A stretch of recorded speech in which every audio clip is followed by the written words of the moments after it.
시간 예배를 시작하면서 다 같이 사도신경으로 우리 신앙을 고백하겠습니다. 전능하사 천지를 만드신 하나님 아버지를 내가 믿사오며 그 외아들 우리 주 예수 그리스도를 믿사오니 이는 성령으로 잉태하사 동정녀 마리아에게 나시고 본디오 빌라도에게 고난을 받으사 십자가에 못 박혀 죽으시고 장사한 지 사흘 만에 죽은 자 가운데서 다시 살아나시며 하늘에 오르사 전능하신 하나님 우편에 앉아 계시다가 저희로서 산자와 죽은 자를 심판하러 오시리라. 성령을 믿사오며 거룩한 공회와 성도가 서로 교통하는 것과 죄를 사하여 주시는 것과 몸이 다시 사는 것과 영원히 사는 것을 믿사옵나이다. 아멘. 우리 이 시간 다 같이 찬양하면서 예배를 시작했으면 좋겠습니다. 우리가 함께 부를 찬양은 예수 늘 함께 하시네입니다. 우리 이 찬양의 가사에 우리의 마음을 담아 하나님께 찬양으로 나아가길 소망합니다.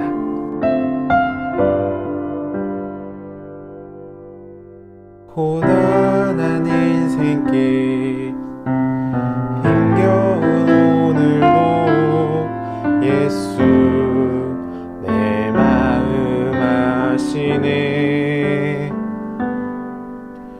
지나간 아픔도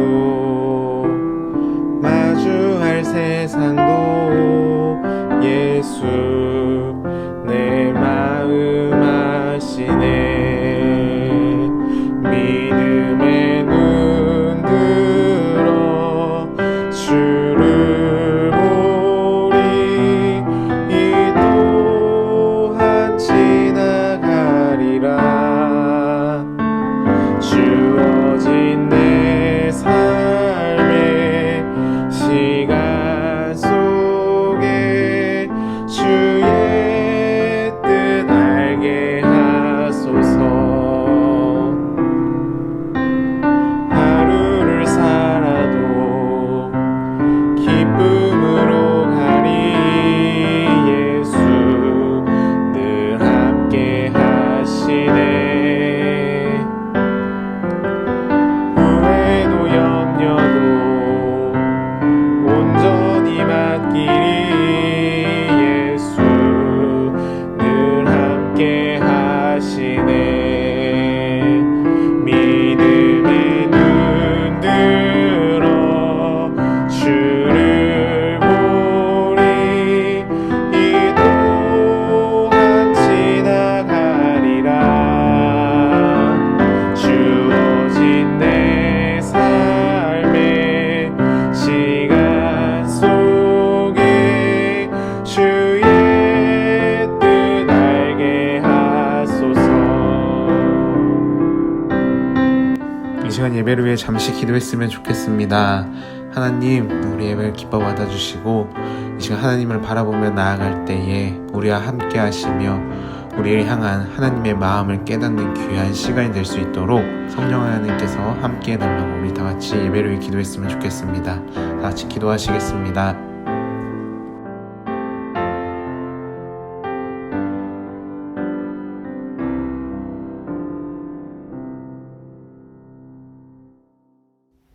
기도드리시겠습니다. 하나님 아버지, 오늘 예배를 드리는데 모든 학생들이 전도사님 말씀을 귀 기울여 듣고 경청해서 하나님 말씀을 잘 이해할 수 있게 해주시고 그 말씀을 바탕으로 하나님의 사람이 되어서 커서도 하나님의 일을 할 수 있는 능력 있는 사람이 되게 해주세요. 예수님의 이름으로 기도드렸습니다. 아멘. 우리가 함께 볼 하나님의 말씀은 출애굽기 3장 12절 말씀입니다. 출애굽기 3장 12절 말씀. 우리 짧으니까 우리 같이 읽겠습니다. 하나님이 이르시되 내가 반드시 너와 함께 있으리라. 내가 그 백성을 애굽에서 인도하여 낸 후에 너희가 이 산에서 하나님을 섬기리니 이것이 내가 너를 보낸 증거니라. 아멘. 안녕하세요 친구들. 우리 이번 주부터 이제 큐티는 누가복음이 끝나고 바로 출애굽기를 읽고 있죠. 어떻게 다들 잘 하고 있나요? 3월 말씀 달력 많은 친구들이 보내줬는데 우리 4월 말씀, 출애굽기부터 시작한 이 4월 말씀도 매일매일 꾸준히 읽어서 4월 마지막 날 아니면 5월 첫째 주에 전도사님에게 보내주면 좋을 것 같습니다. 전도사님은 우리 친구들이 알고 있듯이 사과 핸드폰을 쓰고 있어요. 특히 여자친구들이 사진을 찍을 때 뭐 감성 있게 찍힌다 하면서 이 브랜드의 핸드폰을 좋아하는데, 전도사님이 이 핸드폰을 사용하면서 느끼는 한 가지 사실이 있는데, 전도사님이 쓰는 이 핸드폰 브랜드가 좋다 막 이런 것이 아니라, 동일한 기종, 동일한 스펙을 가진 핸드폰으로도 전도사님과 같은 사람은 뭐 전화, 문자, 카톡, 뭐 인터넷, 뭐 이게 전부인데, 어떤 사람은 그 제품이 가진 다양한 기능들을 찾아보고 잘 사용하는 사람들이 있죠.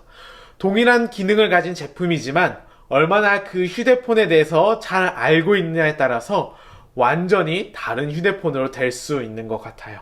우리의 신앙도 마찬가지인 것 같아요. 우리의 신앙은 하나님을 얼마나 많이 아느냐에 따라 완전히 달라지죠.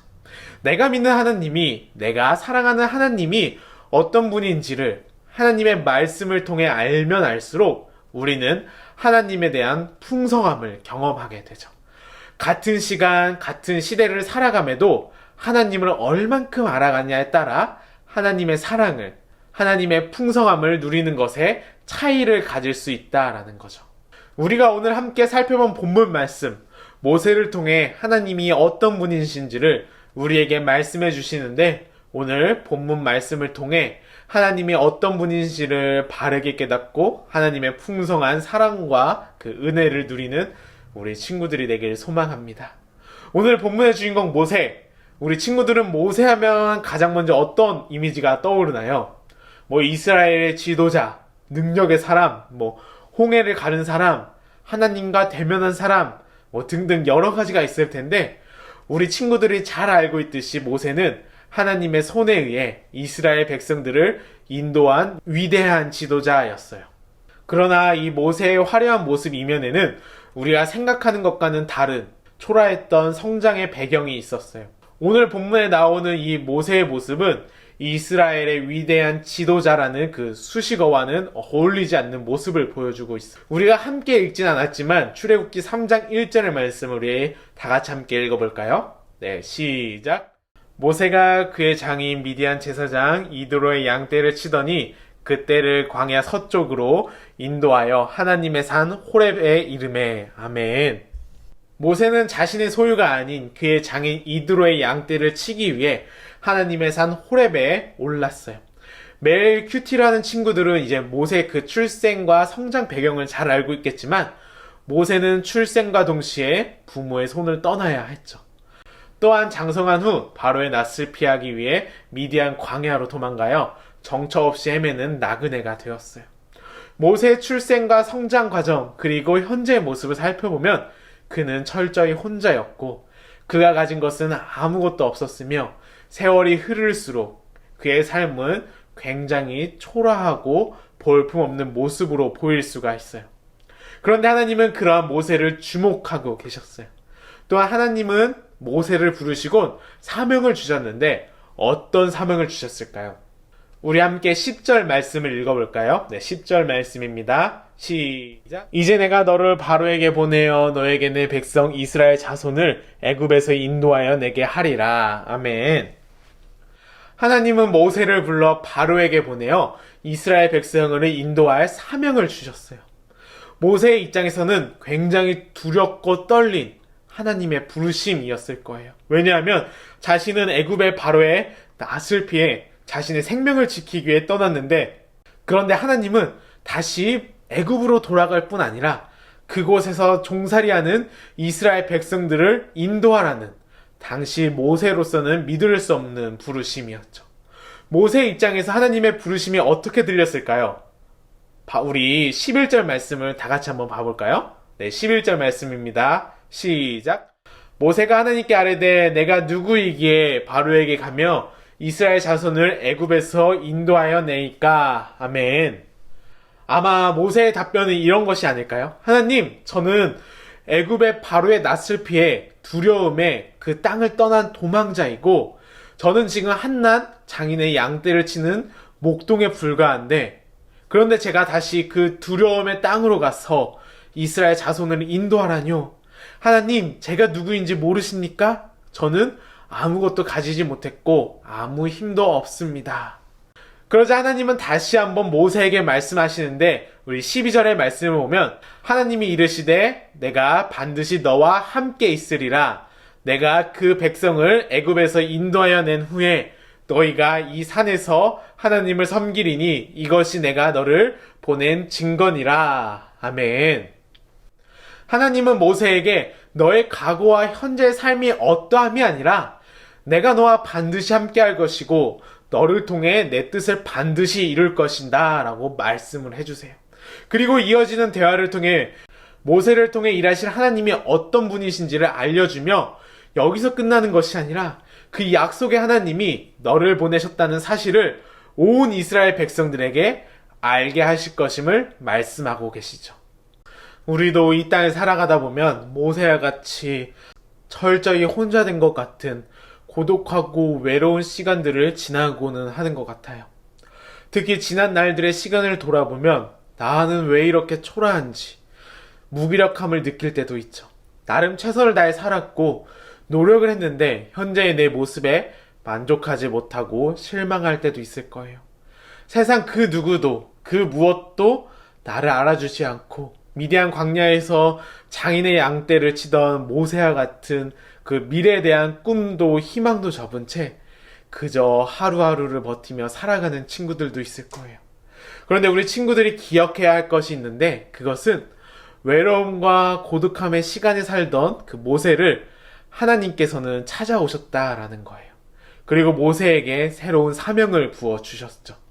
모세 스스로도 자신은 할 수 없다고 고백할 정도로 엄청난 사명이었음에도 불구하고 하나님은 내가 너와 함께 할 것이며 내가 너를 통해 이룰 거라고 말씀하시며 하나님은 모세를 통해 자신의 뜻을 이루셨어요. 모세의 끝은 하나님의 시작이었던 거였죠. 동일한 하나님은 오늘도 우리에게 말씀하고 계세요. 내 인생이 끝났다고 생각되는 그 순간 이제 내가 너를 통해 일할 것이다. 내가 반드시 너와 함께 할 것이며 내가 반드시 너를 통해 이룰 것이다. 그러나 지난날의 상처와 현재의 모습에 실망하지 말고 나와 함께 하자고 말씀을 하고 계시죠. 바라기는 우리 모두에게 한 주간 하나님이 우리를 보내신 그 사명의 자리가 있을 거예요.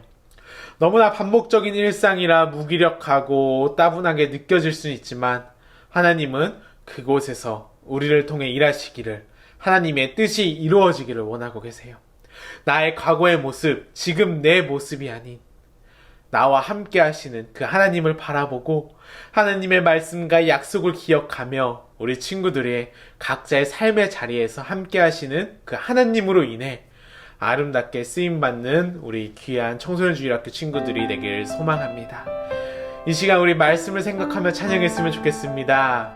앞에서 불렀던 찬양이죠. 우리 예수 늘 함께 하시네 찬양했으면 좋겠습니다.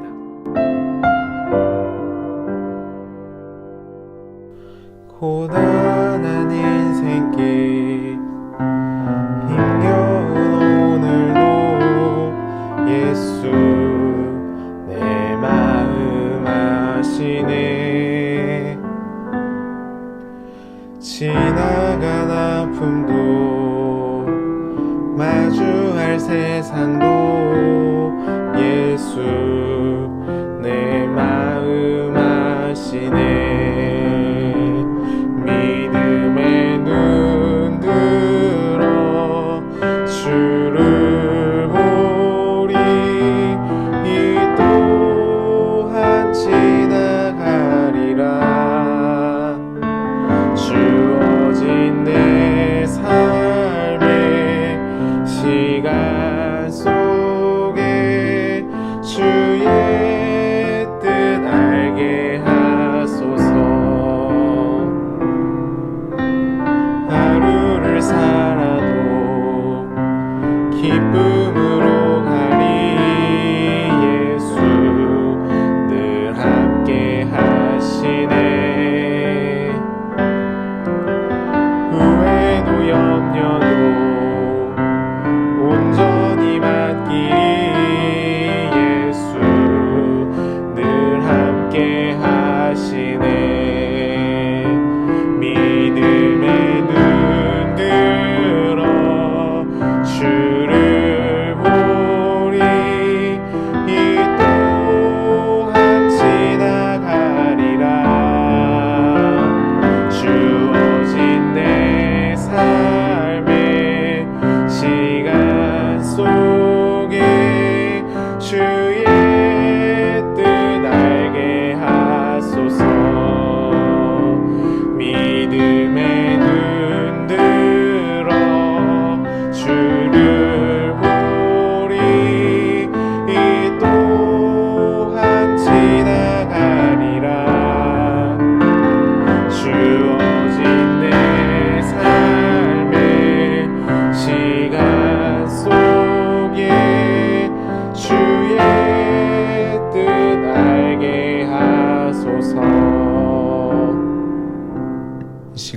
주의동문으로 예배를 마치겠습니다.